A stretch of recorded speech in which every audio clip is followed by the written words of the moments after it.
dịkọla mbaka ya bọla ọcha uwe ya dị edo edo ka m jụọ gị Adamma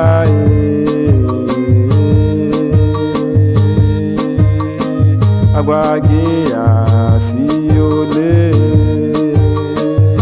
ezi nwa